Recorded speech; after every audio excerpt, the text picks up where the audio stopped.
गजा में जंग बंदी के बहुत करीब हैं। गजा में आइंदा हफ्ते सीज फायर का इम्कान है। अमरीकी सदर डोनाल्ड ट्रंप कहते हैं कि गजा में सूरत हाल खौफनाक और खुराक की किल्लत है। गजा में अमन कायम करने के बहुत करीब आ चुके हैं। अमरीका रकम और ग़िज़ा फराहम कर रहा है जिसमें कोई और मुल्क अमरीका की मदद नहीं कर रहा। ट्रंप ने कहा कि पाकिस्तान और भारत में जंगबंदी कराने पर बहुत खुश हूँ। पाकिस्तान भारत के पास हाई लेवल जौहरी हथियार हैं। जंग खतरनाक थी, हमने तिजारत के जरिए पाक भारत जंग रुकवा दी। अमन कायम होता है तो लाखों लोगों की जिंदगियां महफूज हो जाती हैं। ईरान में अब कोई जौहरी हथियार नहीं है। ईरान ने एटमी हथियार के लिए यूरेनियम अफजूदगी के दोबारा हमला कर देंगे। मैं जानता था कि ईरानी सुप्रीम लीडर आयतुल्लाह खामनाई कहाँ पनाह लिए हुए थे। इसराइल या अमरीकी फ़ौज को खामनाई को मारने की इजाज़त नहीं दूंगा। मैंने ईरानी सुप्रीम लीडर को बचाया और उन्होंने मेरा शुक्रिया तक अदा नहीं किया। मैं जानता था कि ईरानी सुप्रीम लीडर खामनाई कहाँ पनाह लिए हुए हैं। इसराइल या अमरीकी फ़ौज को खामनाई को मारने की इजाज़त नहीं देंगे।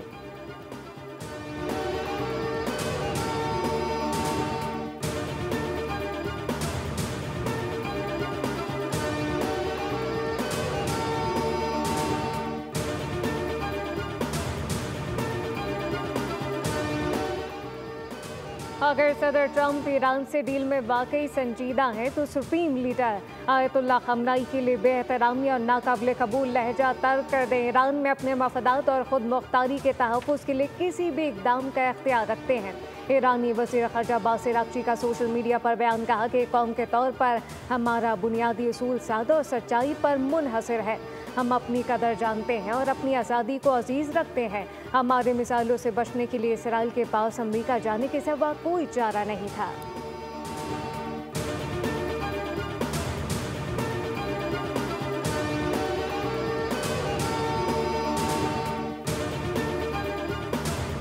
इसराइली हमलों में शहीद 60 अफराद की नमाज जनाजा तेहरान में अदा कर दी गई। नमाज जनाजा में अवाम की बड़ी तादाद ने शिरकत की।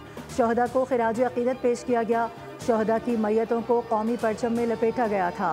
शहदा में पासदारान इनकलाब के मेजर जनरल मोहम्मद बाकरी और जौहरी साइंसदान मोहम्मद मेहदी तोहरानची भी शामिल थे।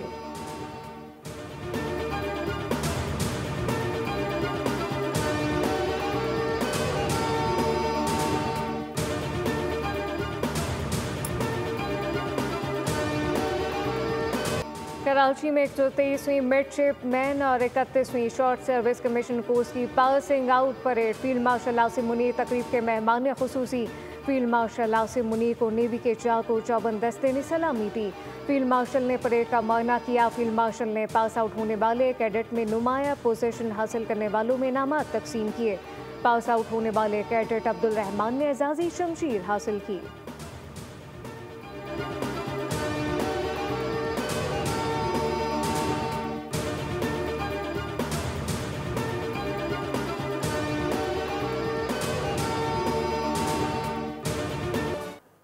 एक सेल्फी पूरे खानदान को निगल गई। दरिया स्वात में पेश आए अफसोसनाक वाक़े ने दिल दहला दिए। सैलाबी रैली में बह जाने वाले 18 सयाहों में से 4 को बचाया गया। 10 अफराद की लाशें निकाल ली गईं। 4 की तलाश अब भी जारी।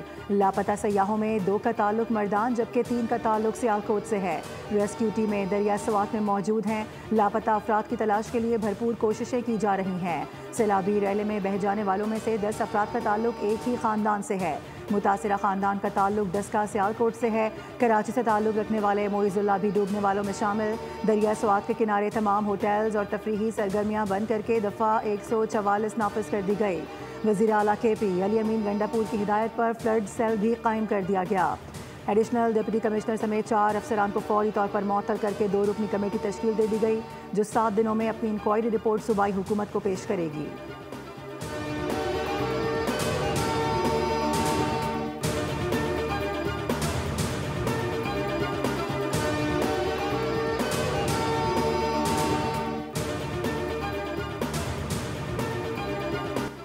कराची में सुबह सवेरे बादल बरस पड़े, कहीं तेज तो कहीं हल्की बारिश। मौसम हो गया। शहर में मूसलाधार बारिश के बायस अर्बन फ्लडिंग का खदशा। हैदराबाद समेत सिंध के मुख्तलिफ इलाकों में भी बारिश। मगरबी हवाओं के जेर असर कराची में 29 जून तक बारिशों का सिलसिला जारी रहेगा। मानसून बारिशों का दूसरा स्पेल 5 जुलाई से मुल्क के मुख्तलिफ हिस्सों में असर अंदाज होगा। जुड़वा शहरों में हल्की और अटक में मूसलाधार बारिश। जिला इंतजामिया ने नशीबी इलाकों में अलर्ट जारी कर दिया। अवाम से एहतियाती तदाबीर इख्तियार करने की अपील की गई। गिलगित में ग्लेशियर पिघलने से दरियाओं में दरमियाने दर्जे का सैलाब, नदी नालों में तूफ़ानी आ गई।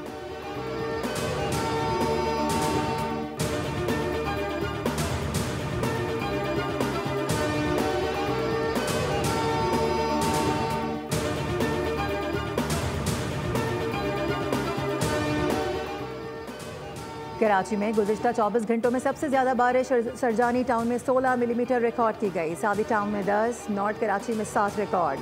गुलशन मेमार में 5 मिलीमीटर बारिश रिकॉर्ड हुई। बारिश के दौरान ट्रैफिक और दीगर हादसात में 12 अफराद जान बहक हुए। ट्रैफिक हादसात में 7 अफराद की जानें गईं। करंट लगने से 2, छत और दीवार गिरने से 2 और नदी में डूबकर एक शख्स जान बहक हुआ। कोरंगी इब्राहिम हैदरी में गाड़ी की टक्कर से एक शख्स जान से गया।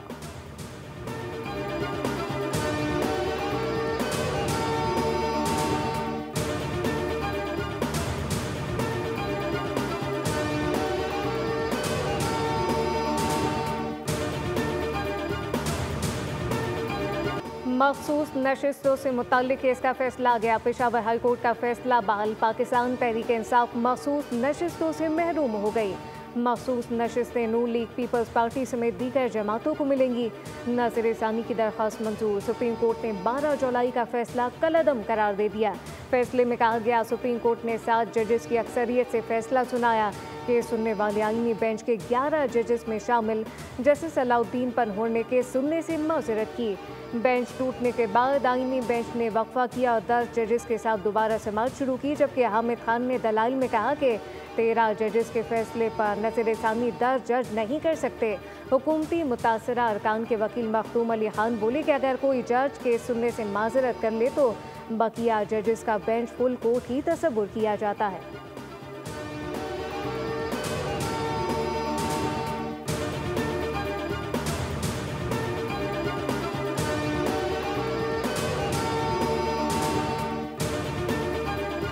होता है वही अपने फैसले पर नजरसानी करते हैं, नए आने वाले जज नहीं कर सकते। इसलिए बुनियादी तौर पर आपकी प्रोसीडिंग्स जो है वो कलअदम है और मैं यही समझता हूं कि जो फैसला इन्होंने सुनाया है ये फैसला कलअदम है, क्योंकि जो बेंच था वो बिल्कुल आइन और कानून के मुताबिक नहीं बनाया गया था। जिन जजेस ने फैसला दिया होता है वही अपने फैसले पर नजरसानी करते हैं। नए आने वाले जजेस फैसले पर नजरसानी नहीं कर सकते। रहनुमा PTI और वकील हामिद खान की program debate with Nadia Mirza में गुफ्तगू। कहा कि बेंच आइन और कानून के मुताबिक नहीं बनाया गया था। 26वीं तरमीम में नजरसानी आर्टिकल में कोई तब्दीली नहीं की गई। फैसले को तारीख में शर्मनाक करार दिया जाएगा। हुकूमत 27वीं और 28वीं तरमीम भी लेकर आएगी।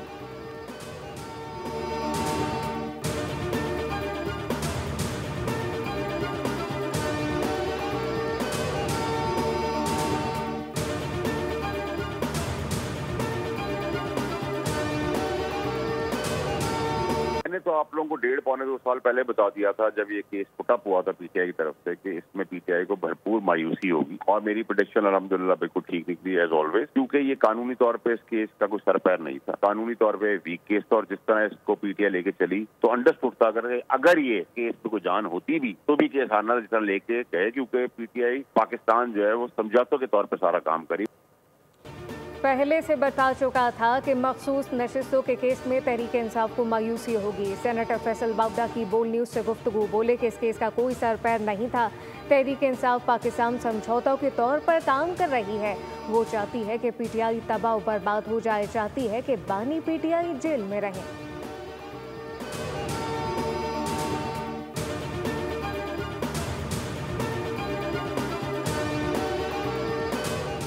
स्पीकर पंजाब असम्बली की रूलिंग के खिलाफ वर्जी पर 26 अपोजिशन अरकान को 15 इजलासों के लिए मुअत्तल कर दिया गया। ऐवान में हंगामा आराई, धक्कम पेल, दस्तावेजात फाड़ने पर कार्रवाई की गई। मुअत्तल अरकान में मलिक फहाद मसूद, तनवीर असलम, रफत महमूद, यासिर महमूद, खलीमुल्ला, अंसर इकबाल, अली आसिफ और जुल्फ़िकार अली और दीगर शामिल हैं।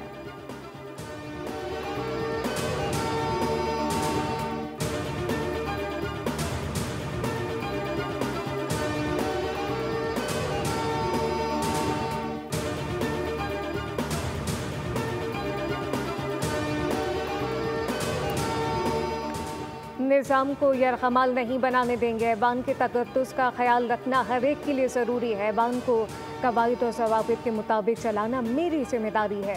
स्पीकर पंजाब असम्बली मलिक मोहम्मद अहमद खान की न्यूज़ कॉन्फ्रेंस कहा कि ऐवान में अपोजिशन अरकान का रवैया अफसोसनाक था।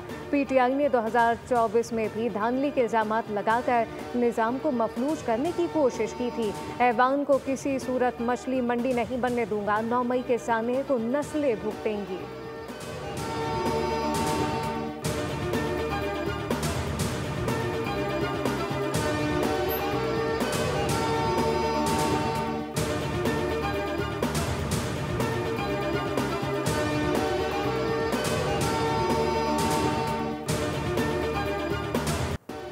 फ़ौज सियासी जमातों से बात करने में दिलचस्पी नहीं रखती। फ़ौज को बराह करम सियासत में मुलविस ना किया जाए। DG ISPR की बानी PTI से मुज़ाकरात या पसे पर्दा राबतों की भी तरदीद।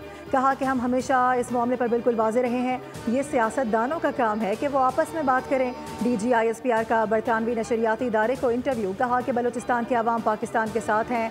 बलूचिस्तान और पाकिस्तान एक ही हैं। बलूचिस्तान हमारे सर का ताज है। भारत के पैसों पर जिनका रोज़गार लगा हुआ है वो मफरूज़े गढ़ते रहते हैं। रॉ ने बहुत से सोशल मीडिया अकाउंट्स बना रखे हैं।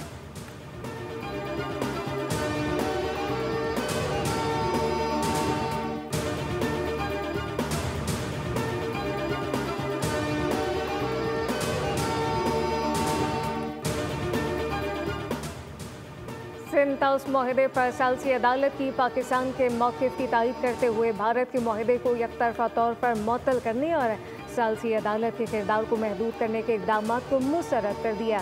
फैसले में कहा गया अदालत ने सिंताउस माहदे का बग़ौर जायज़ा लिया। माहदे में कहीं भी यकतरफ़ा तौर पर मुअत्तल करने की शिक शामिल नहीं।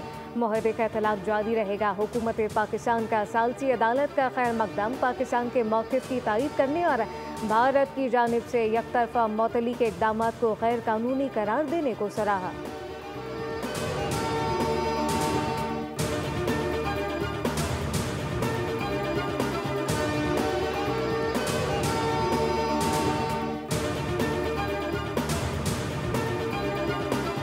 मुहर्रमुल हराम में सिक्योरिटी के सख्त इंतजामात का फैसला। वजारत दाखिला ने पूरे मुल्क में फ़ौज तैनाती की मंजूरी दे दी। गिलगित बल्तिस्तान और आज़ाद कश्मीर में भी फ़ौज तैनात रहेगी। वजारत दाखिला ने आइन के आर्टिकल 245 के तहत फ़ौज तैनाती का नोटिफिकेशन भी जारी कर दिया।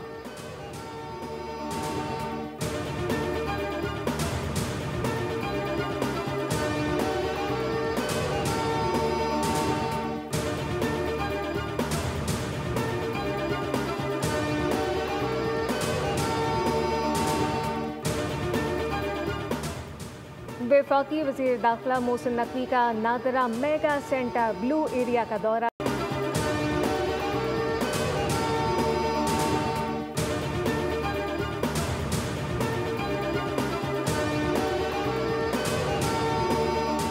अमरीकी खातून के बाद यूनिस की लड़की के साथ भी कराची में बेवफाई। लियारी के मोहम्मद आमिर से फेसबुक दोस्ती के बाद 19 साला सिंधा 28 नवंबर को कराची पहुंची।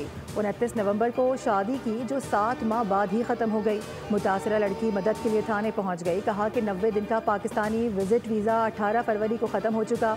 शौहर साथ रखना नहीं चाहता। अखराजात के लिए रकम नहीं देता। वापस जाना चाहती हूँ। हुकूमत एग्जिट परमिट जारी करे।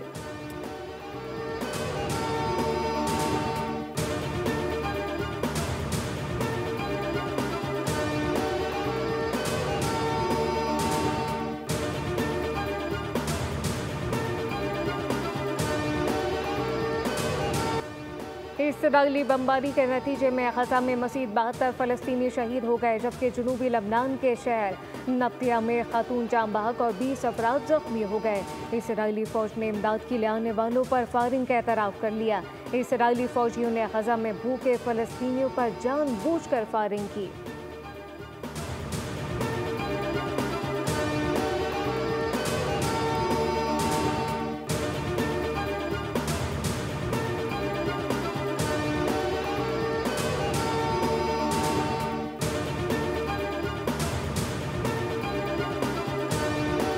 पावर प्ले अब ओवर नहीं, गेंदों की बुनियाद पर तय होगा। इंटरनेशनल क्रिकेट काउंसिल ने T20 इंटरनेशनल मैचेस के कवानीन में अहम तरमीम करते हुए पावर प्ले के तयन का तरीक़ाकार तब्दील कर दिया। नए कानून के मुताबिक 20 ओवर से कम के खेल में पावर प्ले ओवर्स के दरमियान में शुरू या ख़त्म हो सकता है। मुकम्मल 20 ओवर्स की इनिंग्स में पावर प्ले बदस्तूर 6 ओवर्स पर ही मुश्तमिल होगा। नया कानून जुलाई 2025 से नाफिजुल अमल होगा। सदी की महंगी तरीन शादी की तकरीबात तमाम हुई। जेफ बेज़ोस और लॉरेंस सेंचेस की खुशियों में अमरीकी सियासत और शोबिस की मशहूर शख्सियात ने शिरकत की और यूं इटली के शहर वीनिस में स्टार का मेला लग गया। और नौजवान को आसेबी कुव्वतों ने जकड़ लिया, पूरा घराना मुसीबत में फंस गया। खौफ और दहशत से भरपूर मूवी शामन का तहलका खेज ट्रेलर जारी। फिल्म 28 नवंबर को रिलीज की जाएगी।